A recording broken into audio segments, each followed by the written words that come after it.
Bueno, el siguiente video tiene como propósito dar una breve introducción a la herramienta conocida como TensorBoard, que básicamente, como su nombre lo describe bastante bien, nos va a permitir crear dashboards utilizando información generada por TensorFlow o utilizando información generada cuando en algún programa necesitamos utilizar TensorFlow. Así surgió la herramienta, pero actualmente ya se ha extendido y ya existe soporte de TensorBoard para, por ejemplo, PyTorch. Pero el escenario original o donde originalmente se creó fue con TensorFlow y es la herramienta que estamos utilizando. Entonces estamos buscando tener una breve introducción para que la podamos utilizar en las prácticas. Es una herramienta bastante interesante y se puede explorar bastante más de lo que vamos a ver en este video. Este video busca prácticamente dar una introducción y cubrir lo esencial. ¿Qué es TensorBoard? Pues como su nombre lo indica, es una herramienta de visualización. ¿Qué nos va a permitir visualizar? Muchas cosas, pero principalmente métricas de evaluación para algoritmos de machine learning, o nos va a permitir visualizar el modelo como tal, el grafo del modelo como tal,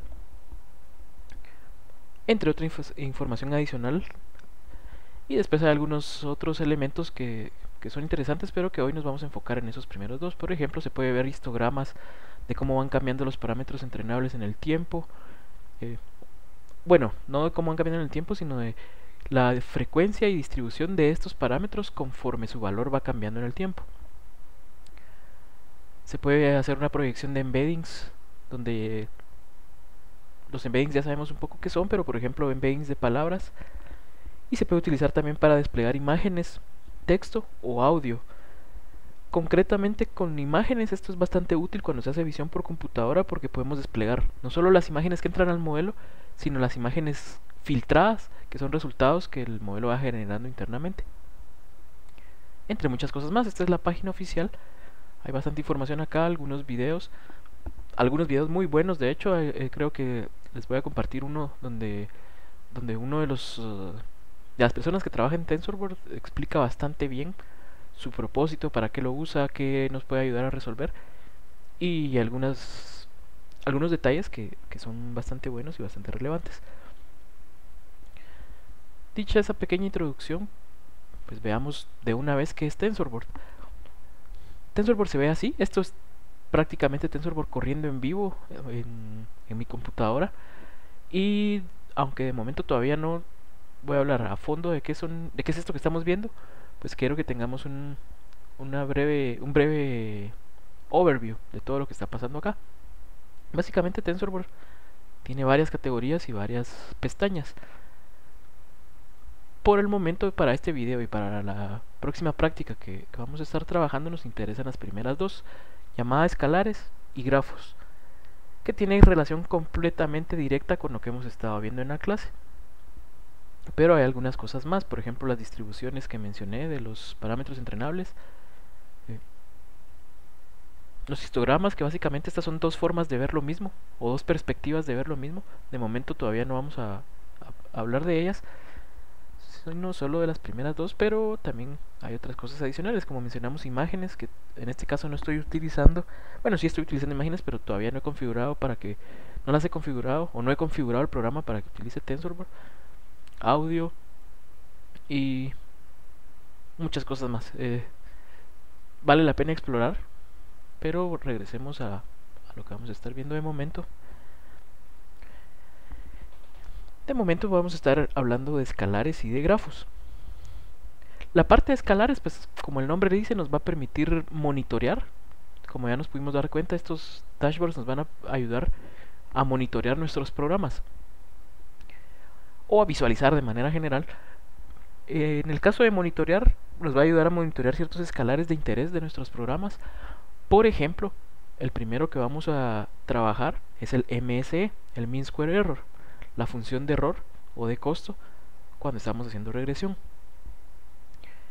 En este ejemplo que estoy corriendo acá, este no es un ejemplo de regresión, por lo tanto las métricas que estamos viendo no son las mismas, pero los conceptos de TensorBoard se mantienen. Por ejemplo, asumamos que en este caso en vez de dos métricas, pensemos en una sola, que esta es la que vamos a usar de momento, el MSE. El MSE pues es un error, un costo, y ya sabemos que el algoritmo de gradient descent lo que está haciendo es minimizarlo. Por lo tanto, la que más se va a aparecer, o el caso que más se va a aparecer en comportamiento es este de abajo, que en este caso es entropía cruzada, que lo vamos a utilizar después para clasificación. Por lo tanto, aquí tendríamos el MSE.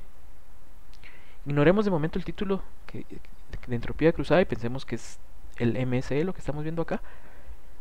Y básicamente en la práctica ustedes tendrían que generar algo así. ¿Qué nos va a permitir visualizar esto?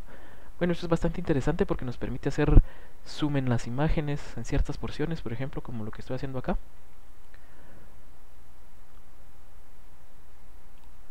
Entre muchas otras cosas, nos va a permitir cambiar la escala, por ejemplo, supongo que ya conocerán la escala logarítmica, que nos permite visualizar datos cuando estos crecen demasiado rápido, que no es el caso en este experimento, pero podríamos hacer el cambio a una escala logarítmica para visualizar datos que tienen un crecimiento muy rápido, o una escala muy rápido en general. Le voy a quitar la escala exponencial y estamos de nuevo en la escala normal. ¿Y qué más podemos hacer con esto? Bueno, pues un montón de cosas. Ya mencioné hacer zoom. Podemos agrandarlo, algo como esto, para verlo con más detalle.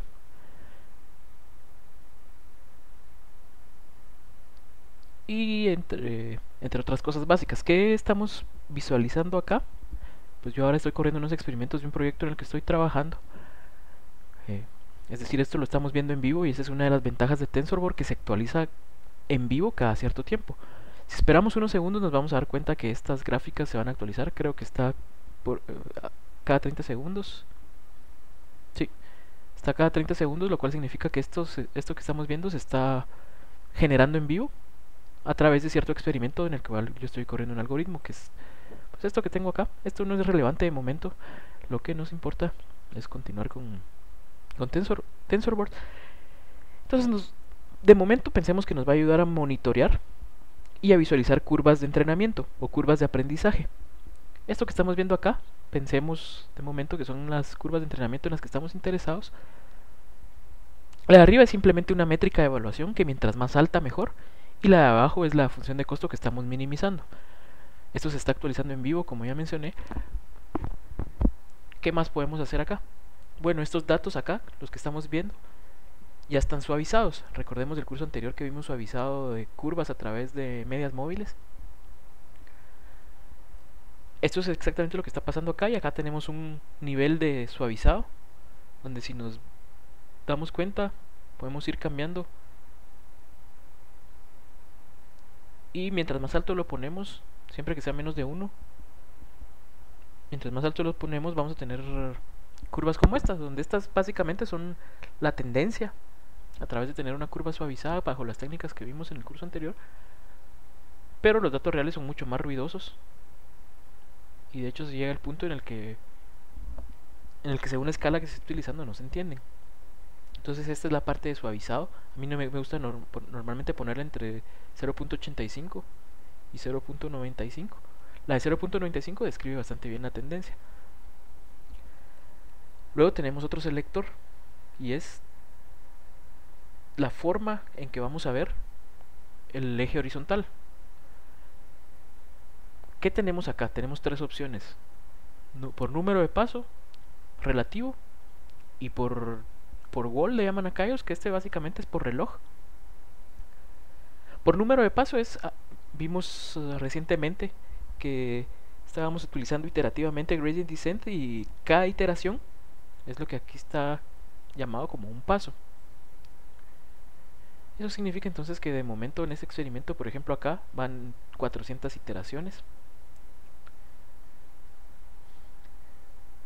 Luego está relativo, donde relativo es en tiempo, no en cantidad de iteraciones, sino en tiempo, porque conforme vayamos viendo más detalles nos vamos a dar cuenta que hay algoritmos que consumen más tiempo para la misma cantidad de iteraciones. Eso significa que un algoritmo A puede terminar en 5 minutos 10 iteraciones, y un algoritmo B puede terminar también 10 iteraciones en 3 horas. Cuando ponemos relativo acá, básicamente estamos viendo ese tiempo y nos permite ver la escala está en horas cuando vemos el eje horizontal.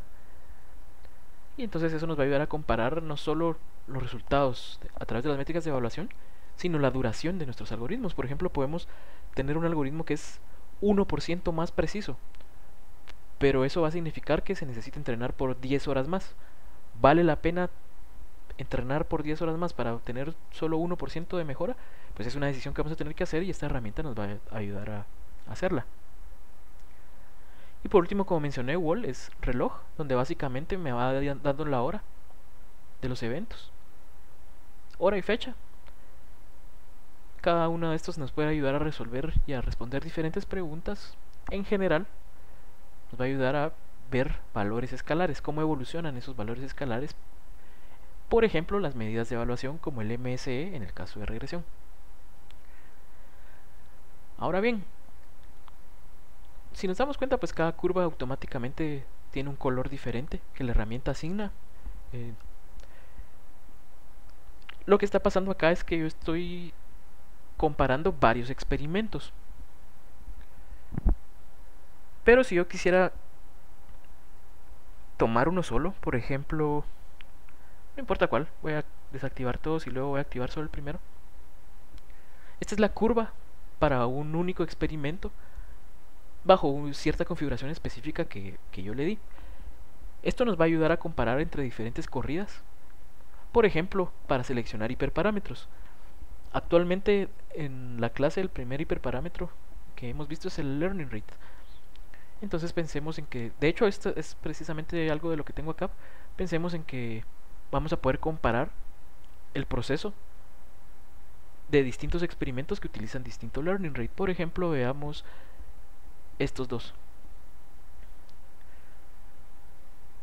En este caso estamos comparando dos curvas y cada una tiene un comportamiento diferente, como es de esperarse, para un experimento, o para dos experimentos mejor dicho, que usan diferentes learning rate entre sí. Esto nos podría ayudar a seleccionar cuál es el mejor learning rate que funcione de mejor forma para nuestros propósitos.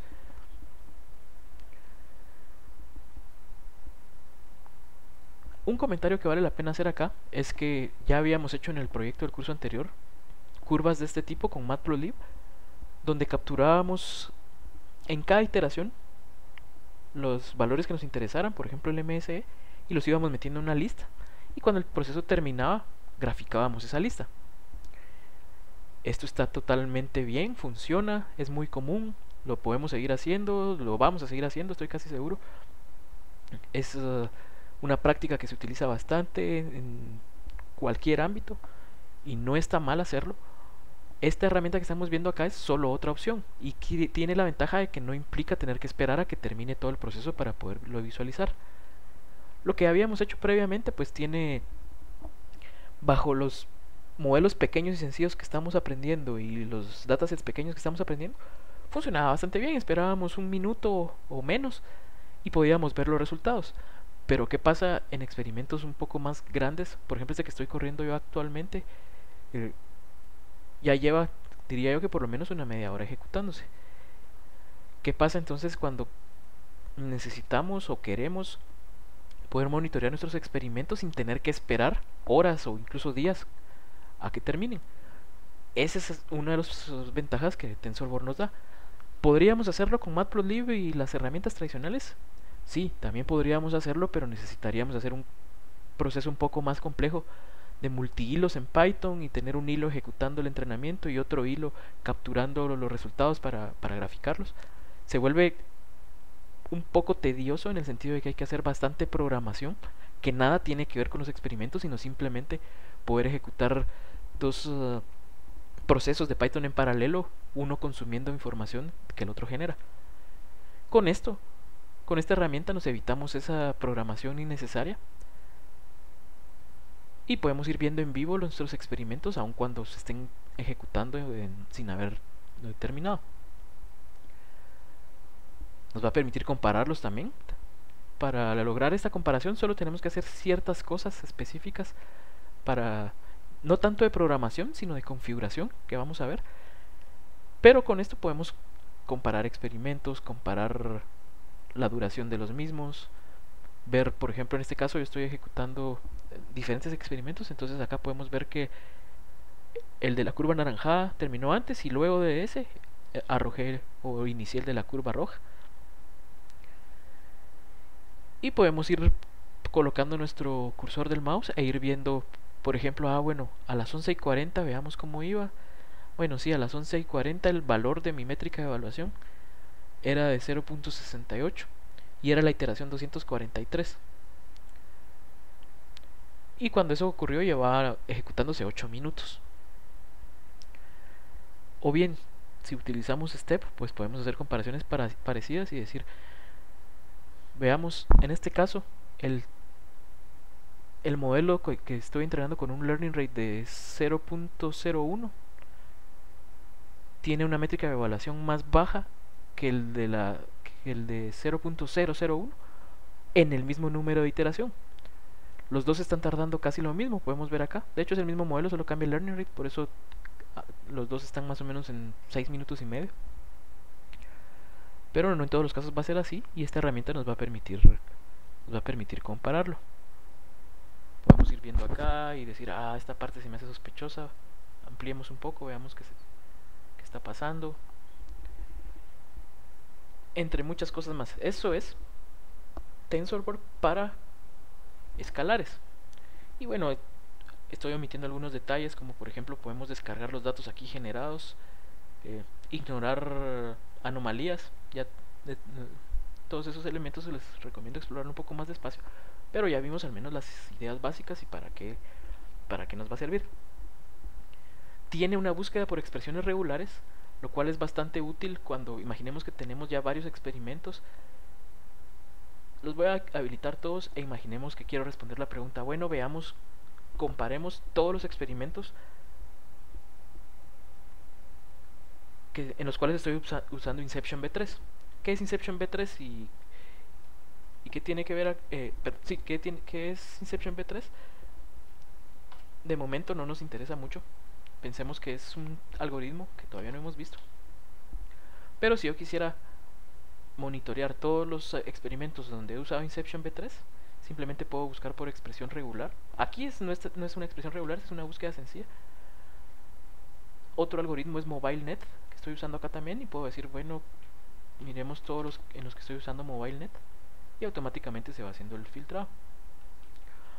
O bien puedo decir, miremos todos los experimentos cuyo learning rate, al cual le estoy llamando LR,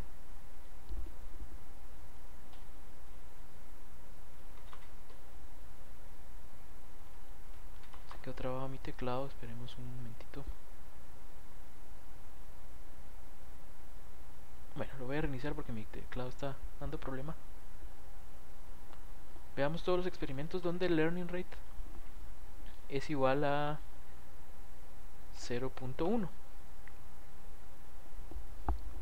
Podemos acá comparar solo los experimentos que cumplen con ese criterio.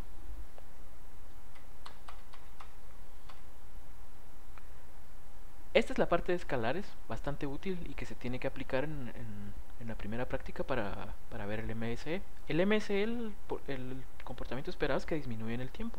Es decir, algo más o menos así. O esperaría que mejor. Estos experimentos que estoy ejecutando de momento no están muy buenos. Entonces esperaría que el MSE en su caso se vea mejor.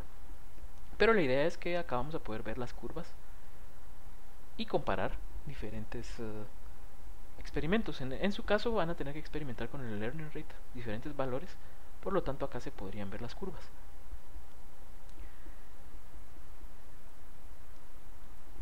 Esos son escalares. La otra parte que nos interesa de momento es la parte de grafos. Ya hemos hablado en las últimas semanas de qué es un grafo y qué tiene que ver con TensorFlow y Machine Learning y lo que estamos haciendo. Entonces no voy a hablar de qué es el grafo como tal, pero la aclaración es que con TensorBoard podemos visualizar ese grafo. Y acá preparé algunos ejemplos más porque estos que yo estoy ejecutando ahora son unos modelos un poco más elaborados de lo que necesitamos para nuestra primera práctica de regresión. Entonces no quiero que esto se vea muy confuso, por lo tanto tengo otros ejemplos acá, no de lo que yo estoy haciendo, sino de internet y unos de algunos estudiantes del trimestre pasado. Veamos por ejemplo acá un grafo sencillo donde se tienen dos valores y una suma. Si vemos el grafo en TensorBoard se va a ver más o menos como esta forma, donde tenemos el nodo de suma y los valores de los cuales depende. Un grafo súper pequeño, pero con TensorBoard lo vamos a poder ver. Ahora bien, acá hay algo interesante que mencioné recientemente y que dije, vamos a poderle dar nombre a las operaciones y eso nos va a servir más adelante para facilitarnos ciertas cosas. Si nos damos cuenta acá, estas operaciones no tienen nombre. Cuando TensorBoard o cuando TensorFlow genera el grafo y ese grafo lo visualizamos en TensorBoard, podemos ver que le dio nombres default, const y un correlativo de 1. Aquí es donde entran en juego los nombres. Si yo le especifico un nombre a cada uno de los elementos del grafo, cuando lo veamos en TensorBoard se va a ver algo así, lo cual tiene mucho más sentido. Aquí sabemos que estamos haciendo una adición de A más B. Según el contexto de nuestro algoritmo, pues ya puede tener más sentido. De hecho, le podemos poner adición de tal cosa o parte 1 del modelo, adición, no sé, cualquier cosa. Es una buena práctica aplicar nombres para que nuestros grafos después en TensorBoard se vean más sencillos de entender y más fáciles de interpretar. Esa es la parte de grafos. ¿Qué podemos hacer acá? También muchas cosas. Brevemente voy a describir algunas. La primera es que podemos seleccionar el grafo según nuestros experimentos. Parecido a la pestaña de Scalars, podemos tener varios experimentos e ir seleccionando acá cuál queremos ver. Ahora bien, la nomenclatura de qué significa cada cosa está acá. Del lado izquierdo, derecho, perdón, del lado izquierdo abajo, inferior. Y luego en el grafo como tal podemos hacer varias cosas. Por ejemplo, podemos ordenarlos por su estructura o podemos ordenarlos según el dispositivo en el que se ejecuten. Como ya mencioné, podemos ejecutar una parte del grafo en un dispositivo, otra en otro, uno en un GPU, otro en el CPU. Entonces acá con device podemos ver en dónde está cada parte. Obviamente en este caso todo está en el dispositivo, entonces no cambia. Entre otras cosas, podemos ver qué operaciones son compatibles con un TPU, un Tensor Processor Unit. Pero el de estructura es el que nos interesa de momento. En este de estructura podemos ver el grafo como tal y podemos ver las dimensiones de los tensores. Es una cosa muy importante para entender qué está pasando. Si nos damos cuenta, acá nos está diciendo que la entrada es, y aunque el nombre tapa un poco, creo que es 224 por 224. Luego eso entra a esta parte, donde esta parte es un subgrafo. Es decir, si yo le doy clic acá, esto va a abrir otro grafo en algún momento, o debería de, no sé por qué no lo está haciendo, pero cada una de estas partes son subgrafos y no sé qué está pasando, que no los está abriendo. Ahí está. Entonces adentro del subgrafo pues tenemos otro, en este caso sencillo, otro grafo pequeño, que viene la entrada de 1 por 1000, realiza cierta operación y esto da resultados que envía a otras partes del grafo y así sucesivamente. Esos son los subgrafos. Y estas operaciones, como por ejemplo aquí que dice activations, son operaciones específicas de TensorBoard, es decir que estas no son parte de la definición del modelo ni del algoritmo, sino que nos está diciendo acá que el resultado final de cierto conjunto de operaciones lo estamos mandando para visualizarlo en TensorBoard, en este caso a un histograma. Entonces así muy brevemente esta es la parte de grafos, nos va a ayudar a visualizar el grafo de nuestro modelo. Bueno, no solo el modelo, sino el algoritmo de entrenamiento también. Como podemos ver acá tenemos acá una etapa llamada entrenar o entrenamiento,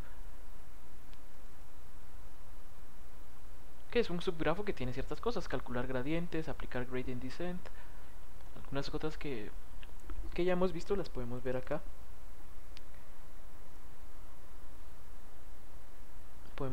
hacerlo, podemos ocultar ciertas cosas. Por ejemplo, si hay algunas cosas que no son relevantes o que solo están agregando,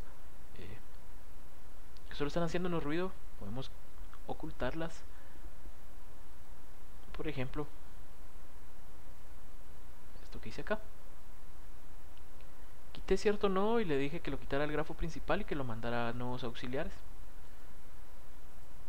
Puedo ponerlo de vuelta.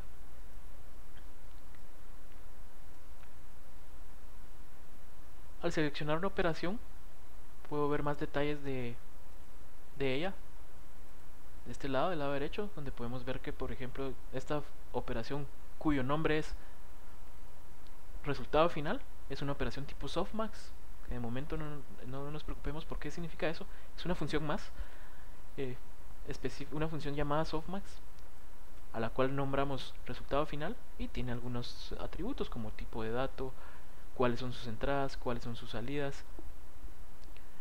Esto nos va a ayudar a entender si estamos diseñando bien nuestro modelo y nuestros algoritmos, entre otras cosas, las dimensiones, dependencias, de dónde a dónde fluye la información, las dimensiones de los tensores, etc. Esta parte también la vamos a trabajar en la primera práctica. Esta es bastante útil, por lo tanto estas primeras dos las vamos a desarrollar en la práctica. Bueno, y no solo en esta, sino en la mayoría de las que vamos a hacer. Entonces ese es cómo funciona, bueno, no cómo funciona, eso es TensorBoard y lo que podemos y nos interesa hacer con él de momento. Entre otras cosas, aquí como siempre siempre digo, vale la pena explorar, jugar y experimentar un poco. Ahora bien, ¿cómo hacemos esto? Ya sabemos qué puede hacer y para qué lo vamos a usar, y la pregunta es cómo lo hacemos. Hay varios detalles a tomar en cuenta. Uno es que TensorBoard se basa en escribir logs o escribir registros al disco duro en ciertos directorios específicos. Entonces, ¿por qué estoy resaltando esta parte acá? Porque una muy buena práctica, una recomendación es cada experimento ejecutarlo en un directorio para que después TensorBoard nos permite comparar experimentos de esta forma. Es decir, lo que estamos viendo de este lado izquierdo se guardó en 5 directorios diferentes. En 6, perdón. Y bueno, yo tenía otros acá, pero así se debería de ver. Es decir, que para que TensorBoard nos permita hacer esto, comparar distintos experimentos, vamos a necesitar guardar la bitácora de cada experimento en una carpeta diferente. Ese es el único requisito que TensorBoard nos da, que cada experimento esté en un directorio diferente. Pero hay ciertas prácticas o recomendaciones que esas ya son recomendaciones, pero no reglas. Son recomendaciones de cosas que yo acostumbro a hacer, y es algo como esto. Si nos damos cuenta, a cada directorio le estoy poniendo una fecha y hora. Eso me va a ayudar entonces después a poder filtrar acá por fecha. Por ejemplo, 2020. Ahorita todos son de hoy, pero podría filtrar, por ejemplo, acá 2020-06 si tuviera experimentos de distintos días, y podría acá filtrar y comparar para cierto día en específico. Entonces, primera buena práctica o recomendación, ponerle fecha y hora. Y luego hay una práctica común no solo con TensorBoard, sino en Machine Learning en general, y es crear algo llamado como el string de configuración o string del experimento, que básicamente es un string que nos permite ver qué configuraciones y qué definiciones estamos utilizando para cada experimento. En este caso, a lo que me refiero es a cosas como esta. Veamos cómo está compuesto este string de configuración o string de experimento. Básicamente la fecha y hora que ya mencioné y para qué lo usamos, y luego tenemos cualquier información adicional que me ayude a diferenciar mis experimentos y a llevar un registro de ellos. Por ejemplo, acá yo le estoy diciendo, en este experimento utilicé Inception V3, el algoritmo llamado Inception V3, con un learning rate de 0.1. Veamos algún otro. Voy a agarrar este de acá.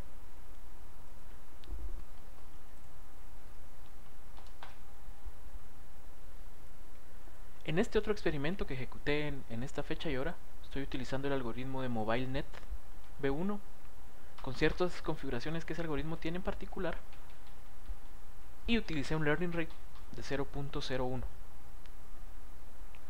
Este es el string de configuración o string de experimento que después, si yo sigo estándares, pues simplemente puedo verlo y saber exactamente qué hice. Esto me va a servir para muchas cosas, pero por ejemplo, si mi proyecto es un proyecto largo y ya llevo varias semanas haciéndolo, obviamente con tanto experimento a uno se le va a olvidar qué ha hecho, qué ha probado, qué no y qué resultados tuvo. Entonces esto básicamente puedo venir en 2 semanas y saber, sí, esto lo hice tal día, utilicé tal algoritmo con, con tal configuración y tal learning rate. Sí, eso hice, y veamos cuáles fueron los resultados de ese experimento, y puedo venir 2 semanas después y ver, sí, este tuvo tales valores, eh, no estuvo tan bueno, andaba más o menos en 62% de exactitud y se tardó 1 hora de ejecución. Entonces este es el string de ejecución o string de experimento o string de configuración. Esta es recomendación pero no obligación. Como mencioné, TensorFlow lo único que nos pide es cada experimento póngalo en un directorio diferente. ¿Qué nombre le demos? Ya depende de nosotros, pero esto que mencioné son buenas prácticas o recomendaciones útiles.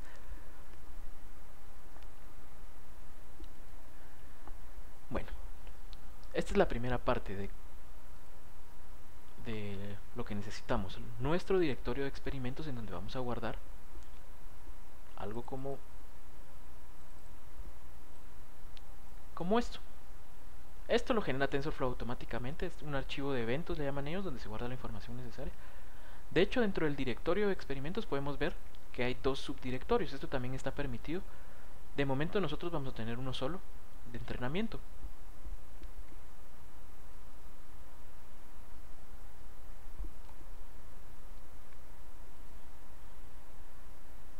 Ok.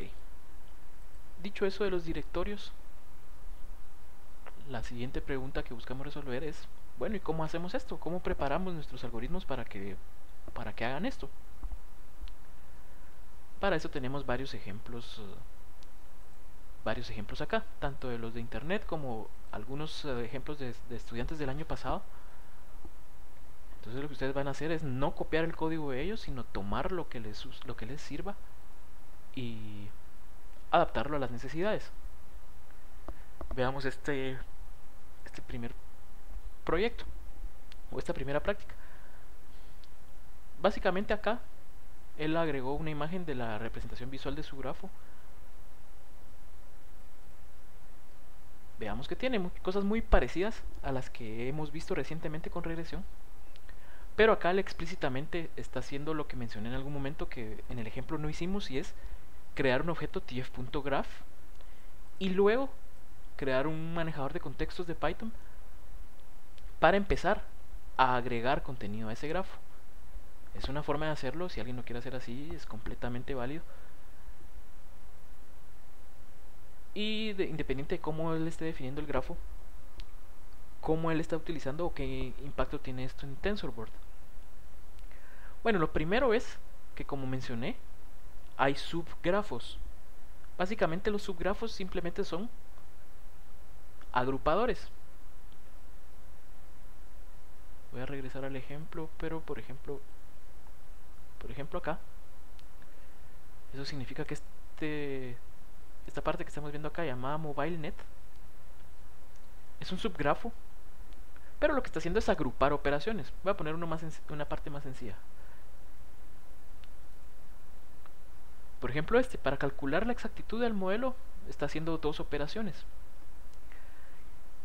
¿Cómo especificamos nosotros como programadores qué operaciones queremos poner en un subgrafo o cuáles queremos agrupar? Para eso se utiliza algo llamado namescopes, que tenemos acá. Simplemente le creamos un manejador de contextos de Python y le decimos con el namescope cuyo nombre es modelo, agrupe todas estas operaciones, que en este caso él puso una sola, entonces no es un grupo como tal, pero si se le da clic al grafo que él creó en ese momento llamado model, allí estarían definidas todas las operaciones que entran dentro de este grupo. Otro ejemplo que tenemos acá es que él le dio el nombre cost, aquí sí dos operaciones. Por lo tanto, si tuviéramos el grafo de él y le diéramos doble clic, obviamente esto no se puede porque es una imagen, al abrir este tendríamos dos operaciones, las que él definió dentro de el scope de costo. Esa es la primera parte, cómo ir creando nuestros subgrafos o cómo ir agrupando.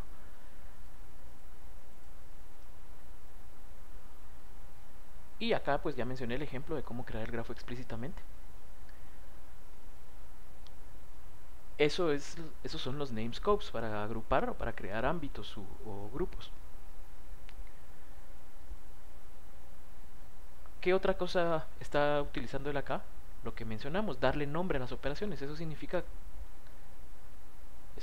que en el grafo, acá creo que... Ah, sí están. Eso significa que acá en el grafo entonces este X y este Y son los nombres que él definió acá. Es una buena práctica también siempre específicamente poner name a nuestras operaciones. O por ejemplo la pendiente de intercepto, él las llamó W y B y aparecen acá.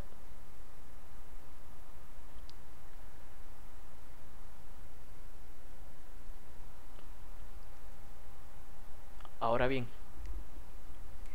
eso es relacionado al grafo. Eh, para poder visualizar nuestro grafo en TensorBoard necesitamos hacer algo como esto. Esto es un file writer de TensorBoard para los resúmenes e información que queremos monitorear. Es decir que esto es, básicamente le estoy diciendo, voy a escribir un archivo, necesitamos dar una ruta, pero necesitamos decirle a qué grafo está asociado.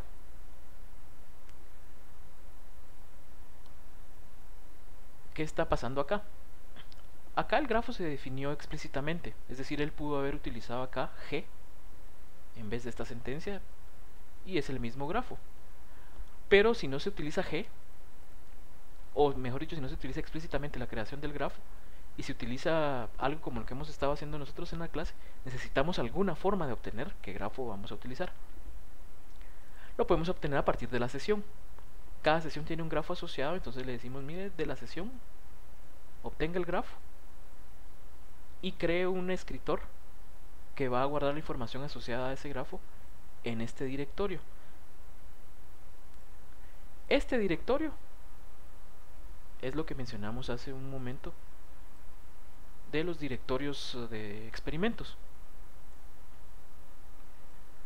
Entonces, si nos damos cuenta, él lo que está haciendo aquí en sus experimentos, básicamente lo único que está cambiando es el learning rate. Está dentro del directorio grafos y todo lo está poniendo a través de directorios que están definidos simplemente por learning rate. Por cada learning rate que él ejecuta, o cada experimento que él ejecuta con un learning rate diferente, él lo ponía en un directorio y luego TensorBoard ya le permitía comparar entonces eso. Obviamente acá la recomendación es, como les mencioné, agregar fecha y hora y cualquier información relevante, no solo el valor específico del learning rate.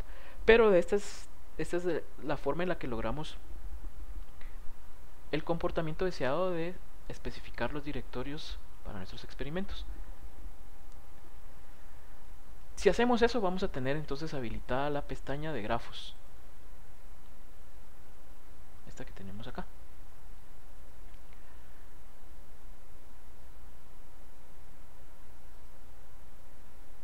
Y este es, como mencioné, un ejemplo de algunos de los estudiantes. Este es otro caso de otro estudiante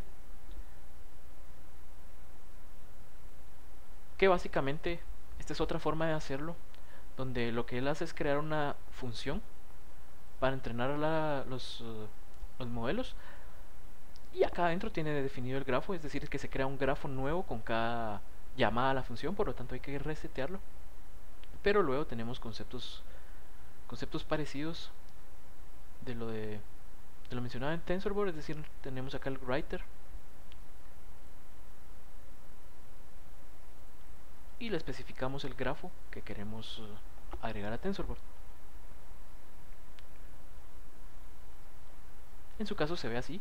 Si nos damos cuenta, él utilizó en este caso menos que el ejemplo anterior. Él utilizó menos nombres y menos namespaces y el resultado es un grafo más desordenado. Por lo tanto, si queremos un grafo ordenado, entendible y que no sea fácil de usar, lo mejor es como el estudiante anterior, que utiliza nombres y agrupaciones. Este es un grafo más sencillo y podemos ir dándole clic para profundizar en las operaciones conforme necesitemos. Con eso ya tenemos nuestros programas activados para utilizar TensorBoard y mostrar el grafo. Pero dijimos que otra pieza importante era la parte de escalares, que nos iba a permitir monitorear el comportamiento de nuestros experimentos en el tiempo y compararlos entre sí. Y hacer muchas cosas más que ya dijimos. ¿Cómo agregamos escalares a TensorBoard? Básicamente necesitamos del paquete TensorFlow de resúmenes especificarle un valor escalar. Eso es lo que en este ejemplo se tiene acá. La definición del escalar de TensorBoard también tiene un nombre, pero necesitamos decirle qué cosa queremos monitorear o qué queremos enviar a nuestro dashboard. Entonces le decimos ¿qué tensor? Pues en este caso uno llamado X escalar, que era, en este ejemplo sencillo, nada en concreto, era simplemente un escalar por ahí que querían monitorear, aleatorio, y esto lo agrego. Para nuestro caso veamos, vamos a necesitar algo como esto. Y la forma de hacerlo va a ser con la misma función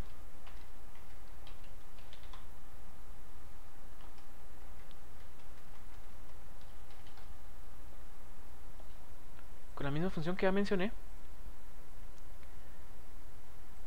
tf.summary.escalar, le damos un nombre y qué queremos graficar. Lo que queremos graficar es simplemente el MSE, que en este caso el estudiante le llamó costo. Y pues aquí tiene su cálculo, ya depende cómo nosotros lo hagamos, pero en general le decimos que queremos agregar el costo. ¿Qué está haciendo esto? Esto está agregando una operación al grafo, una operación de escritura, lo cual significa que se va a ver más o menos así. Va a aparecer en el grafo como tal. Es esta parte que está acá. Va a agregar una operación, obviamente una operación especial de resumen si vemos acá la nomenclatura, pero es parte del grafo como tal, es una operación más del grafo. Por lo tanto, como es una operación más del grafo, vamos a necesitar ejecutarla dentro de la sesión a través de run. Él le llamó cost summary, lo cual significa que dentro de run, pues dentro de la lista de cosas que quiere procesar del grafo, tiene el cost summary, que luego de ejecutarlo él le llamó sea el resultado. Por último, una vez lo hemos ejecutado, no basta con ejecutarlo, sino que necesitamos enviarlo a nuestro grafo, perdón, a nuestro dashboard de TensorBoard, porque podemos nosotros seleccionar cuándo queremos hacerlo, si queremos hacer cualquier cosa adicional. Entonces, para enviarlo, decimos, miren, al escritor de archivos, al objeto que estamos utilizando para escribir nuestros resúmenes, agréguele, ¿qué cosa? El resultado del summary, donde el cost summary lo tuvimos acá con un escalar, y necesitamos, dado que esto lo está monitoreando en el tiempo, decirle en qué iteración iba. Entonces esta función recibe el summary como tal y el número de iteración. Una vez hemos hecho este add summary, entonces se va a empezar a agregar a nuestro grafo. Es decir, que si no hacemos tanto la ejecución del summary en el grafo como el agregarlo a nuestros resultados, no lo va a hacer. Pero si lo hacemos, entonces ya vamos a tener un resultado como esto. TensorBoard cada 30 segundos lo va a ir actualizando para que lo podamos ver en vivo.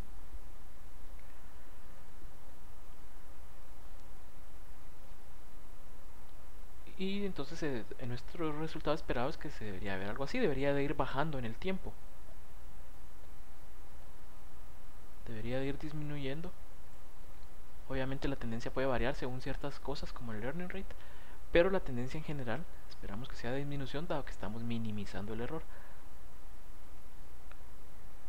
Y en este ejemplo es exactamente lo mismo, por eso no voy a hablar mucho de él, pero básicamente el estudiante pues crea el error summary, lo ejecuta dentro de la sesión, captura el resultado, luego lo agrega con el writer, le dice qué número de iteración era y listo. Eso se tiene que hacer entonces con el MSE en la primera práctica. Y el resultado va a ser algo como esto, que les va a permitir monitorear sus algoritmos.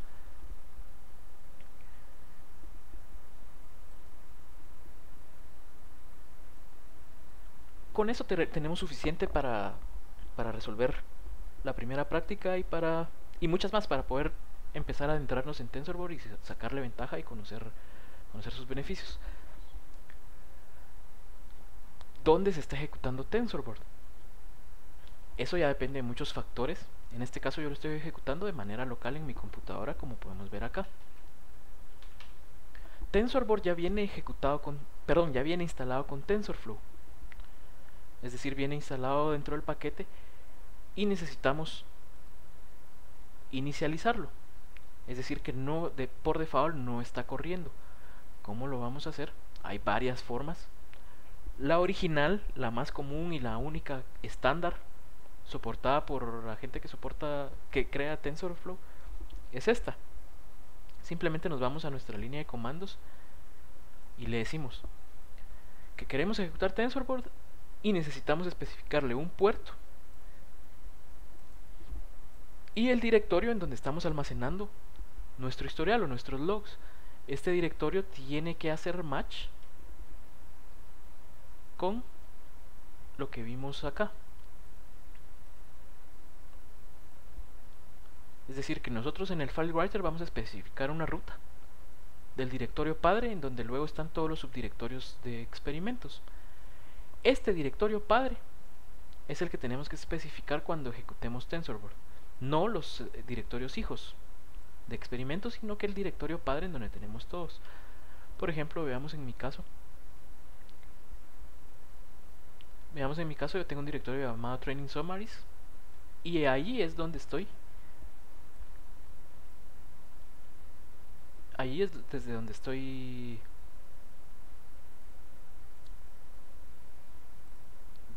lanzando TensorBoard con un simple comando. Como no le especifiqué puerto, utilizó el default 6060 como podemos 6006, perdón, como podemos ver acá. Eso a todos les debería funcionar, no se necesita nada adicional. Pero como mencioné, hay otras formas de hacerlo que también están permitidas. Por ejemplo, hay ciertos plugins. Está este plugin que nos va a permitir integrar Jupyter con TensorBoard. Si quieren hacerlo, les recomiendo hacerlo, no es necesario. Y entonces nos va a permitir hacer cosas como esta. Le vamos a especificar visualmente. Bueno, este directorio llamado logs es el que quiero utilizar con TensorBoard. Entre otras cosas. Por ejemplo, acá está lanzando TensorBoard adentro de Jupyter, como nos podemos dar cuenta. Por lo tanto, después simplemente si tenemos un servidor de Jupyter, le decimos a ese servidor TensorBoard y la instancia que estemos utilizando. Estas son otras formas de usarlo. La más sencilla es, como mencioné, la básica, donde lo levantamos desde línea de comandos. Y hay otras más. De hecho, si vemos acá la documentación, tenemos otras formas de lanzar TensorBoard con Jupyter que más recientemente se han agregado. Y estoy casi seguro. Ah, sí. También se puede utilizar Docker para quienes estén acostumbrados y quieran probar. También se puede utilizar Docker para hacerlo. Cualquier forma es permitida. Lo que importa para efectos de la práctica es que lo utilicen y que dentro de Jupyter, en su notebook, hagan una de dos cosas. La primera es, si lo integran Jupyter y TensorBoard, hay una forma de que las gráficas se vayan viendo en vivo en el notebook. Si no lo integran, entonces le toman un screenshot a las gráficas y al grafo y eso lo integran a su notebook como una imagen. Simplemente se toma screenshot, se guardan las imágenes en un directorio como hicimos en el curso anterior y esas imágenes se leen después desde el notebook y ya. También se puede hacer en Colab. En Colab sinceramente no lo he probado, pero también se puede. Lo único que debería de cambiarse es que las rutas, en teoría lo único que debería cambiarse es que las rutas estarían apuntando a directorios de Google Drive en vez de directorios locales.